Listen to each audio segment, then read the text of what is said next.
Hey everybody, my name is Dan McKelvey.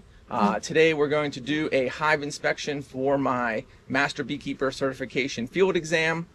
So today we are here at my home yard, which is just outside of my actual house here in Bellevue, Pennsylvania, just about 15 minutes outside of the city of Pittsburgh. So we've got a hive here that is, pretty good in size for this time of year compared to some of the other hives we have that are honey production colonies. However, this hive I use for my events where I take the queen and some frames of bees and put them in my observation hive. So I purposely keep this hive smaller so that it is more manageable and I don't have to sit there and wrangle through multiple frames of eggs and brood to find that queen whenever I want to pull her. So we're going to go through this hive today.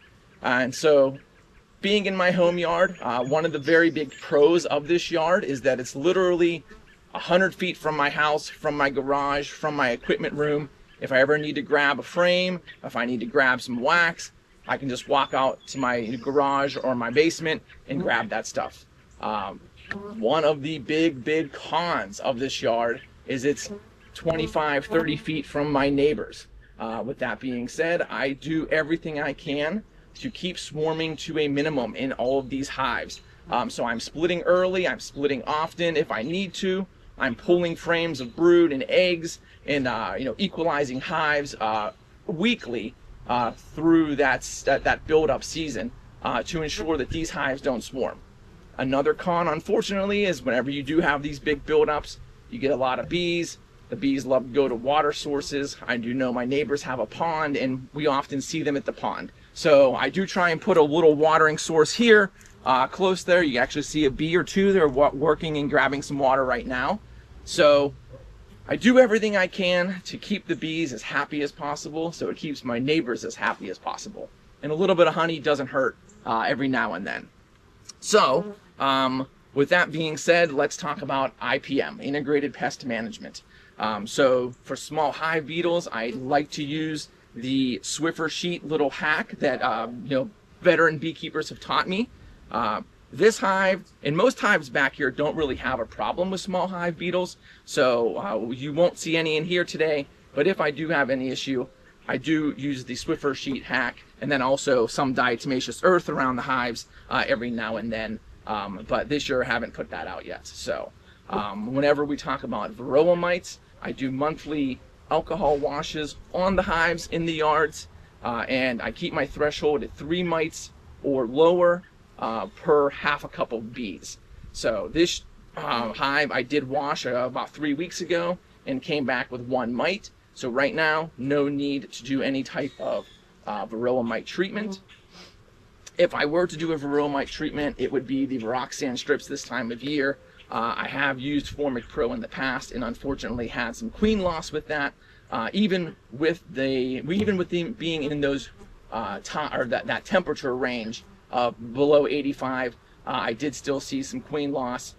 So I try and stay away from the Formic Pro, being as how potent it is. So I want to try the Viroxan strips. I also then use at the end of the year the oxalic acid dribble method. I usually do that around the Black Friday, Thanksgiving time of year as that last ditch treatment for the bees. And then monthly alcohol washes, make sure those numbers are below that 3 per half a cup threshold. And I treat maybe 2 or 3 times a year, and I've had success in this yard of overwintering all of these colonies. So this colony today is an overwintered colony that is 3 or 4 years old at this point. And so that's a testament to my success of a beekeeper and my varroa mite management. Also, you'll see that the hives are spaced about 18 to 20 inches apart to reduce the amount of drift so that we don't have bees coming in and out of each other's hives. And that has helped keep the varroa mite counts down as well. And then that's all I really focus on whenever it comes to IPM for my yards here. So before we get into the hive, we're first gonna give the bees a little smoke. I'm gonna put on my gloves just in case.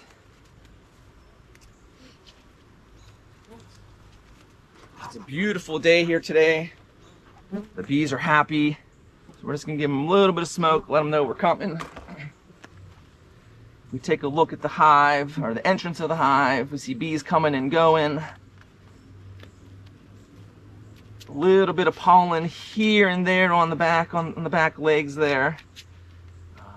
But for the most part, there's some pollen that just came in. Yeah, so since this hive is kept smaller on purpose, not nearly as much activity as you see in the other hives in and out. But yeah, this hive is my go-to hive for when it comes to doing events and pulling out observation bees. So we're going to carefully crack that lid. Give them some smoke.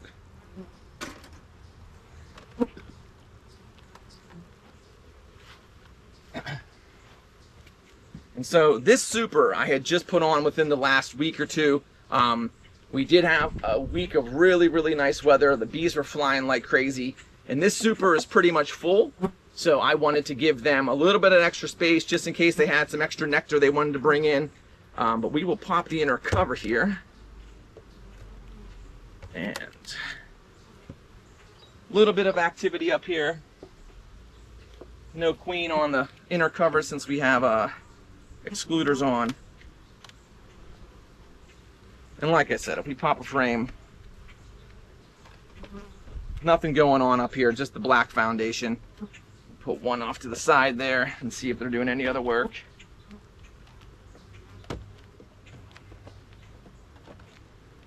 And yeah, so this super is pretty much is completely empty, but it was just an insurance marker for me, just in case there was an extreme flow happening for our area. Speaking of flow, we are at July 2nd, and our flow for Western Pennsylvania is just about done for this time of year. So the bees will start being fed 1-to-1 sugar water after I start pulling these honey supers. We do have a honey super here that does have some honey in it, so I'll pull a frame or two there.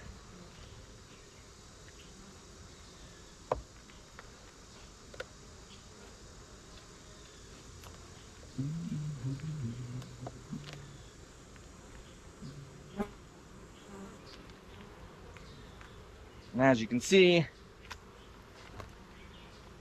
some beautiful, beautiful looking honey there. Some fresh wax cappings on there. And again, we'll put a frame off to the side here and see what else we got going on.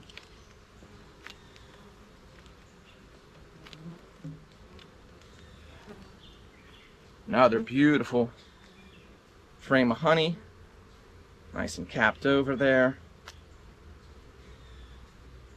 So yeah, in the next week or two, I'll be pulling these frames of honey and getting them extracted. And that's when, if needed, do another mite wash. If warranted, I'll do that mite treatment.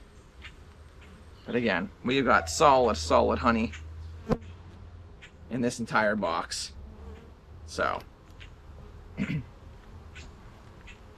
let's see.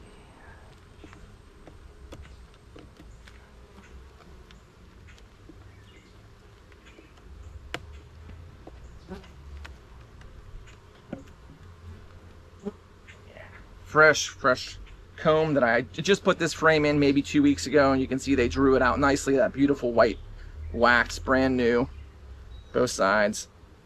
So yeah, we are good on the honey super. The bees have plenty of room up here.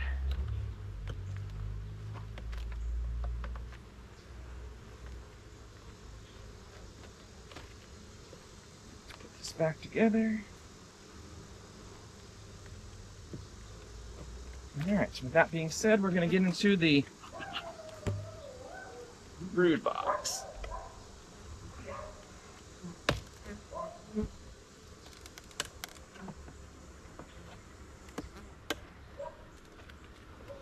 A little smoke in between there.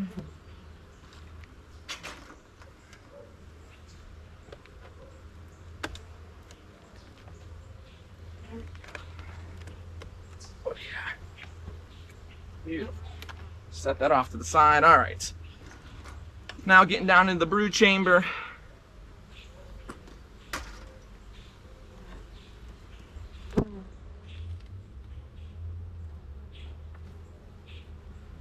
Got ourselves 1, 2, 3, 4, 5, 6, 7. We got ourselves 8 frames of bees here. A little bit extra smoke. And now we're gonna pull some frames. I always pull that first outside frame. Give me a little extra working room. And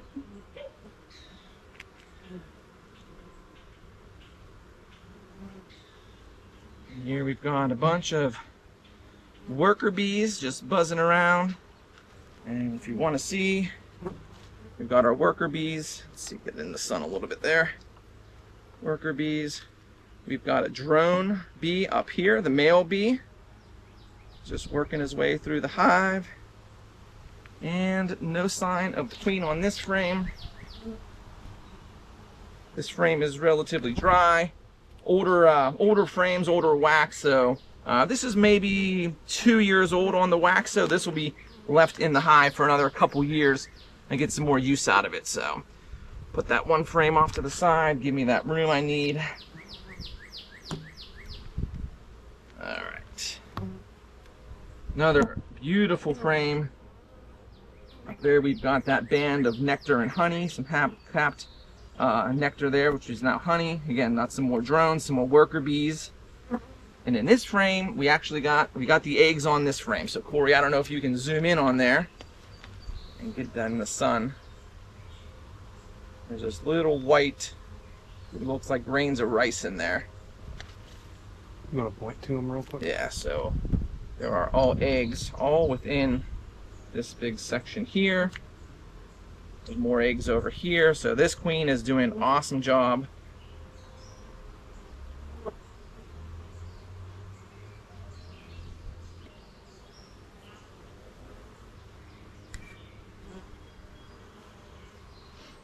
Yeah, so loads of eggs still being produced.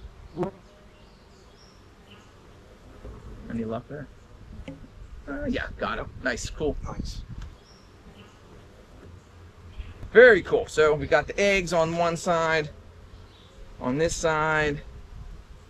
Again, not much going on this side, but that is fine and dandy by me because I like to keep this hive smaller.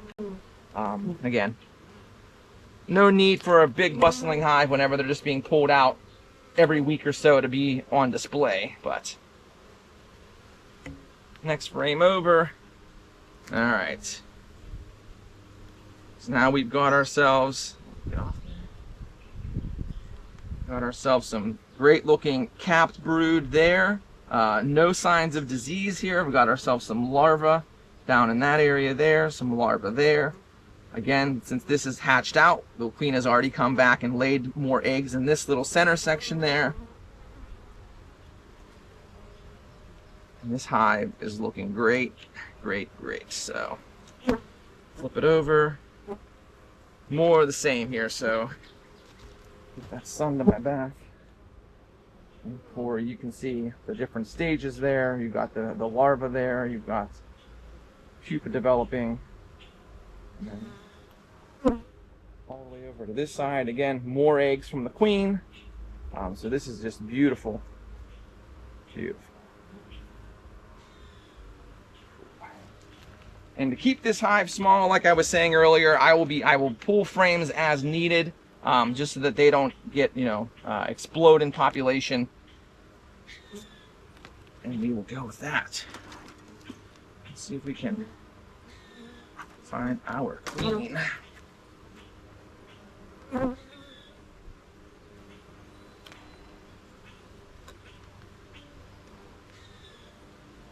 All right, and I see the queen already. So right there with the big blue dot, that is our queen bee. She looks beautiful. So I do let the bees raise their own queens every year. So in that mid-May or mid-April time frame, I did split this hive and created a new hive in another yard. And then I let these bees raise their own new queen. So that did give them a brood break.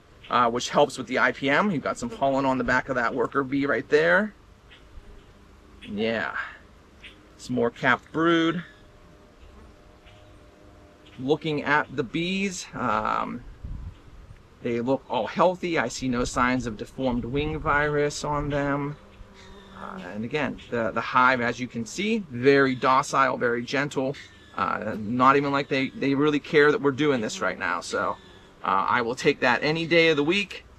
And again, our beautiful queen working. Backside looking like the same. So we're going to get her back in the hive. That carefully put back together. And let's see how we're looking on food stores down here. All right, so let's pull that.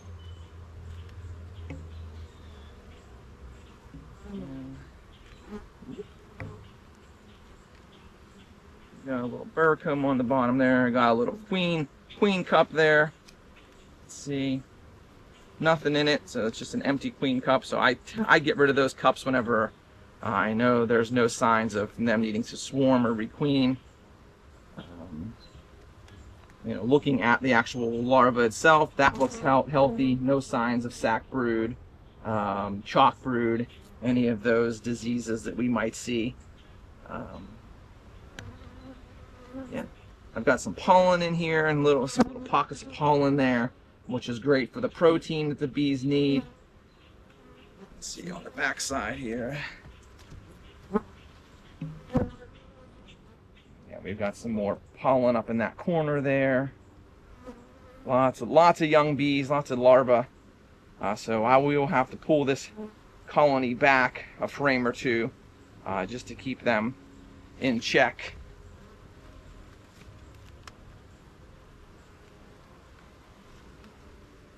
After our queen has actually come up to be on display, and there she goes. All right.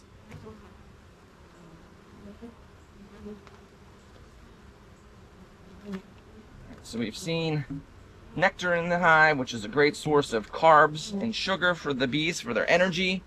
We've seen, oh, there we go. That's a great shot there of the pollen and the bee bread that the bees create for the protein to raise the baby bees.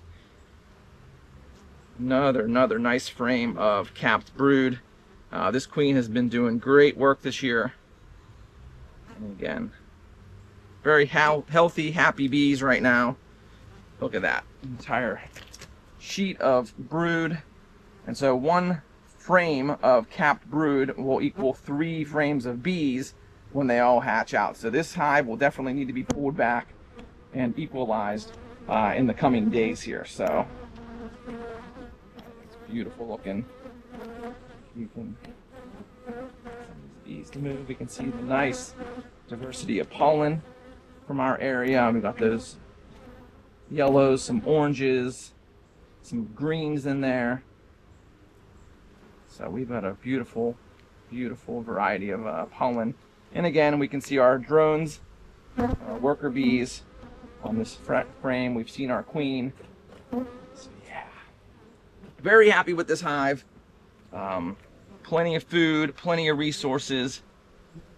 What we're gonna do now is just seal this up. No need to bother the bees any more than need be. So I'm just gonna give them a little smoke. Put everything back together. What's that?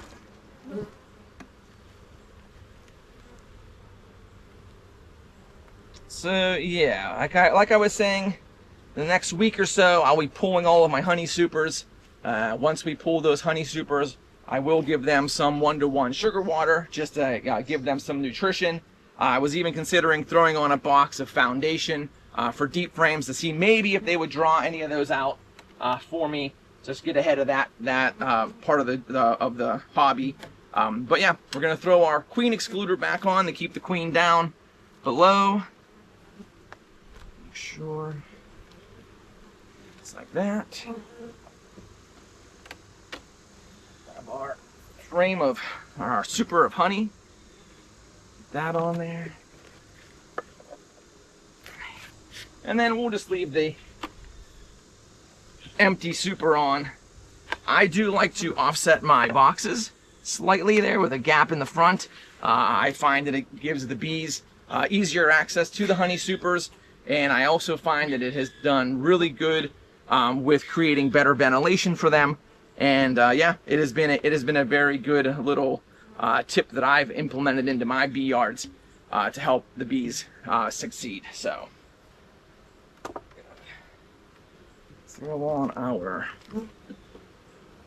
cover here.